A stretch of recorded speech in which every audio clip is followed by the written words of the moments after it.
these 2 hours, the presenters on every news channel were saying injured but expected to make a full recovery, and I have no idea why, but it made me so angry. And we hear from Diana's sister, but she and others in the family are commemorating her death, speaking candidly about their grief from 20 years ago. Did you know that the key woman who played one of the biggest roles in the life of the most popular woman in the world has just revealed something that will shock you all? We are talking about Lady Sarah McCorquodale, who was Princess Diana's older sister and played a part in her life that would change Diana's destiny forever. Her real name was not just Sarah. She was born as Elizabeth Sarah Lavinia Spencer on March 19, 1955, and she was the closest ally Princess Diana had. She was the best thing that had happened to Diana, but at the same time, Lady Sarah is the reason why Diana's life was ruined. And at the ripe age of 60, she confirmed all the rumors that surrounded her little sister. What were these rumors? What was her life, and how did she change Diana's life? Let's get to know that all in this video. Her life was very eventful, and she was given the noble title, the Honorable. This happened after her father's ascension as the 8th Earl Spencer in 1975, and she quickly adopted the title Lady. People think that Lady Sarah was born with a silver spoon and had everything laid out for her, but that's wrong. She had to fight so many things, and one of the most destructive things in her life was her battle against the devious eating disorders in her early adulthood. The way it affected her social life was just plain terrifying. We will tell you all about it, but let's start from the beginning. After completing her education at Riddlesworth Hall and West Heath boarding school, she decided to settle for a career in London. It may sound weird, but her life was way more ordinary than one would think. She was pretty ordinary for aristocrat standards, but the one thing that made her super popular was her relation to Diana. It was so influential that the people who wanted to find anything against Diana would start pointing fingers at Sarah. The sisters had a very close bond, and that's what her enemies wanted to exploit. Sarah didn't give up, and she served as a trusted ally to Diana, even if it meant that she would be going against the royal family. When the problem of Diana's marriage reached its peak, it was Sarah who acted as the sole pillar of support for her and gave her the courage to fight back. In a sense, she was the knight that Diana had, and she became the reason why Princess Diana won the war against Prince Charles. Lady Sarah was so important to Princess Diana because she motivated her, and this made her enthusiastic enough to perform all her royal duties. She even offered her support and guidance when Diana needed it most. Her loyalty to Diana was always unwavering, even when the rumors about Diana hit the crazy level, and she was loyal to her after Diana's tragic death as well. Sarah is the living proof of Princess Diana's legacy, and she has been working hard ever since then to preserve what Diana had always fought for. So someone as influential and political as her must have a great story, right? You are right, so hold on tight to know about the life of Lady Sarah, and wait until you know how the closest ally of Diana was the reason why she was killed. It's a known fact that Neil McCorquodale is the infamous husband and the love of Lady Sarah's life, but before that, do you know that she was the one who was almost the Queen of England? Yes, that's right. At the age of 60, Sarah has revealed that before Diana, it was Lady Sarah who was in a relationship with Prince Charles. But their romance didn't last, and Sarah rejected Prince Charles so hard that it would make the headlines for months to come. When she broke up with him, she famously declared that she wouldn't marry Charles if he were the dustman or the King of England. Even though her relationship had ended with him due to a twist of fate, she always remained in the inner circuit of Charles's social circle, and it was in the craziest way possible. After her breakup with Charles, she became a bridge that ended up introducing her younger sister Diana to the prince. And no one knew that this introduction would change the life of Diana and the royal family forever. Before we get into arguably the greatest mystery of England after Jack the Ripper, you need to know some things about the Princess of the People so you can understand her better. Princess Diana was born on July 1, 1961, and she was bestowed the name of Diana Frances Spencer. She was the fourth of 5 children in the Spencer family. Her upbringing was done in the prestigious Park House of Sandringham, Norfolk. It was also the place where fate would turn her life into a fairy tale, and she would become close to the royal family from a young age. Diana's grandmother had served as a lady-in-waiting to Queen Elizabeth the Queen Mother, and Diana herself grew up playing with Prince Andrew and Prince Edward during the royal family's visits to Sandringham. Even though she was in such a prestigious household, her childhood was not without struggles. Her parents had the worst relationship ever, and all of this toxicity was due to the pressure made on her mother to produce a male heir. She couldn't bear this ridiculous demand as she had no control over it, but after the constant ridicule, she ended up divorcing the man when Diana was only 7 years old. She lived with her father, who later became Earl Spencer, but her relationship with her stepmother, Rain, who was the Countess of Dartmouth, was very bad. In that big house, they used to live like Cinderella and the stepmother, but they had to compromise anyway. So the question arises, when did her life start going downhill? It all happened because of her sister, because she initiated the introduction of Diana to Prince Charles.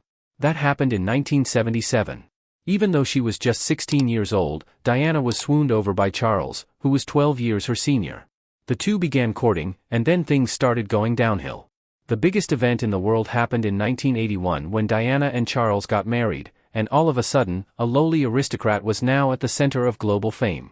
Was that a good thing, or was that the start of a tragedy? Stay tuned to find out. Do you guys want to know a funny thing? When Charles ended his relationship with Diana's older sister, he found Diana's innocence and charm refreshing and thought that this cute girl would never try to harm him, and even if she did want to, she wouldn't be able to do it.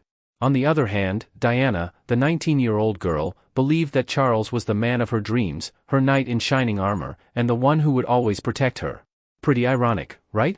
If they could go back in time, they would beat their naive past selves up. But maybe it was something that fate had wanted to happen.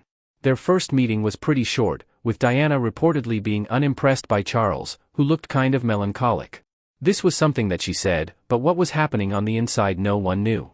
They felt a spark, and lucky for her, Charles was recovering from being dumped by her sister and the recent death of his mentor, Lord Mountbatten.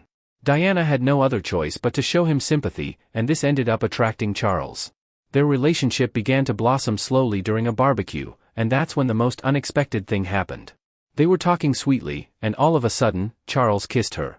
This ended up being the royal start of the most notorious relationship in the world. The pair spent little time together, but because of Charles's busy schedule, their relationship surprisingly moved forward rather quickly. After only 13 meetings, Charles proposed to Diana, and after thinking much, she said yes to the man of her dreams. This proposal came before she left for Australia, and this gave her enough time to consider his offer. Diana accepted this, and she was very excited to be the newest addition to the royal family. Only if she knew what was about to come. Their engagement was announced to the world in 1981, and the public loved this angel of a young, beautiful woman who was about to marry a future king. Everyone thought that this would be the most perfect relationship ever, but the cracks started to show rather early. In their engagement interviews, they were asked about their feelings for each other, and at that time, Diana confidently stated they were in love, but Charles responded with no clear answer and said, "Whatever love means." This statement left Diana confused and gave her a hint of whatever was coming next. The royal wedding of Prince Charles and Lady Diana took place on July 29, 1981, at St. Paul's Cathedral, and it was arguably the greatest event ever that was watched by 750 million people worldwide. Diana's wedding dress was designed by David and Elizabeth Emanuel, and the second it was released to the public, it became iconic because who wouldn't want a 25-foot train and intricate lace work that captures the imagination of millions? The world was digging the story of the seemingly perfect love story of a prince and his princess so much that they would lose their minds if something were to happen to them. While this was going on at the balcony of some estate, rumors were spreading about Lady Sarah's feelings regarding her younger sister's marriage to her former boyfriend.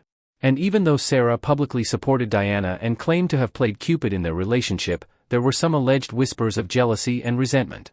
So to save the life of her sister, Sarah had to take a heartbreaking step. She had the choice of being as popular as her sister, but she quietly kept a private life so that her sister could live in peace. When Diana got into power, she showed the world just how much the royal family could change the world. A normal aristocrat of yesterday was changing the world by using the royal name, and thanks to that, Princess Diana was able to be remembered as a philanthropist and humanitarian. She was able to make a huge impact on causes like HIV, AIDS, leprosy, and anti-personnel landmines. Her effort in all sorts of things was making her popular with the public, and at the same time, she was getting on the nerves of some very powerful people. When she got the hang of her duties as a royal, she first wanted to eradicate the stigma of AIDS, so she started the awareness campaign. It was because in the 1980s, AIDS was heavily stigmatized, and the people who were suffering from the disease were shunned by society and were thought to be humans of nasty character.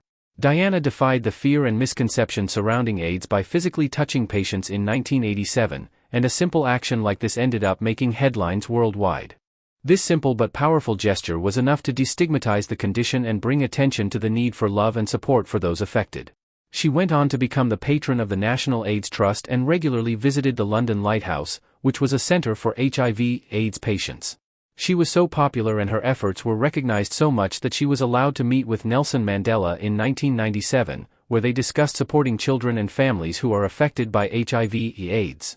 Another reason why she is so loved even today is because Diana was also a patron of the British Red Cross and played a big role in raising awareness of landmines through her work with the Halo Trust. In 1997, she went as far as visiting a minefield in Angola, where she walked through the dangerous area while wearing protective gear. Her efforts helped bring global attention to the devastating effects of landmines and influenced the signing of the Ottawa Treaty, which banned the use of anti-personnel mines. Other than that, Diana was even committed to fighting against the stigma that surrounded leprosy. She was very committed, and she decided to become the patron of the leprosy mission in 1989 and visited hospitals worldwide to provide support for patients. People were very scared to touch these individuals, so she helped them all by physically touching those who were affected by the disease. Just by doing this, the whole world came together and they destigmatized this disease. Whenever Diana felt weak, it was Lady Sarah who pushed Diana more and more and made her realize that she held the power to change the whole world. So she kept going and set a goal to eradicate cancer from this world. She helped with the research using her name and face, and she supported charities across the globe that included Children with Cancer UK, and she even helped it launch. Her role as the president of the Royal Marsden NHS Foundation Trust made people realize just how dedicated she was when it came to children. Someone so dedicated to life and humanitarian causes must have lived a fulfilling life. The way she was good to the world should have been good to her as well, right? Maybe that was the case for most people, but guess what? Prince Charles decided to give her a surprise. News of an affair between him and Camilla Parker Bowles started to spread, and no matter how much they tried to keep it private, it ended up becoming an open secret among friends and eventually reached the public. As Diana was heartbroken and didn't know what to do, she cried on her sister's shoulder. Sarah helped Diana get back on her feet and tuned her up for the biggest fight she was about to experience. What was that? How did she deal with it? Let's find out. Hang on tight because this is the time when you get to know what had happened. So it all began to get messed up in 1993 when a leaked phone call from 1989 between Prince Charles and Camilla Parker Bowles ended up exposing their intimate relationship, and that was the start of the scandal that would later be known as Camillagate or Tampongate. The call became popular because of our respectable prince showing an interest in clothes, trousers, to be exact.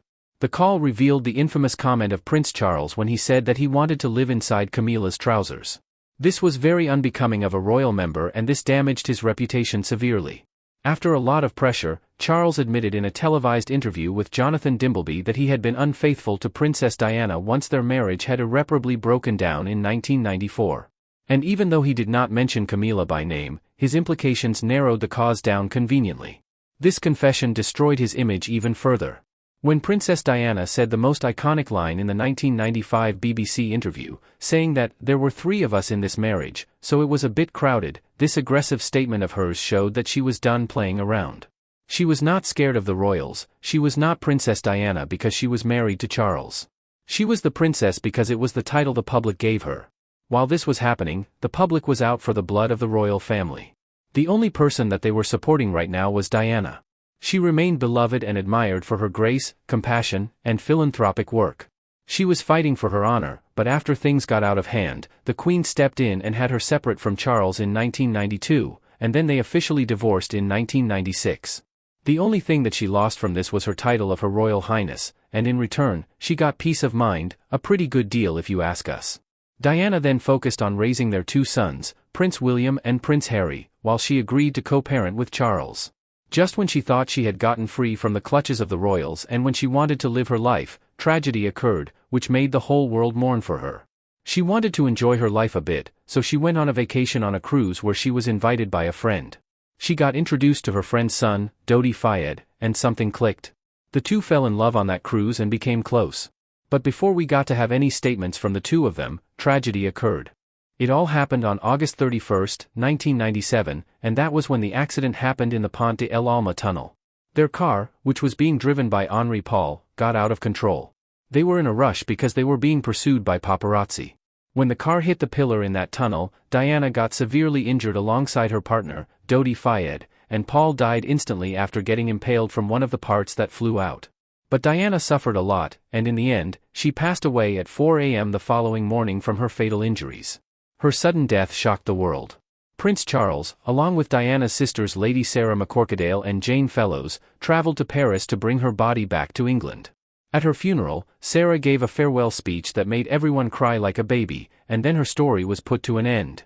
Many people are enraged by the fact that the real mysteries of her death are not addressed, much like the fact that one of the bodyguards of Dodi who was in Diana's car is still alive and he claims that he had amnesia and doesn't remember anything, or that the driver was drunk. All of these conspiracy theories are left unanswered, giving the people room to talk more about that incident. So what happened on that night? If you enjoyed this video, please subscribe to our channel, The Celebrity X Files, for more documentaries like this. Thank you for watching.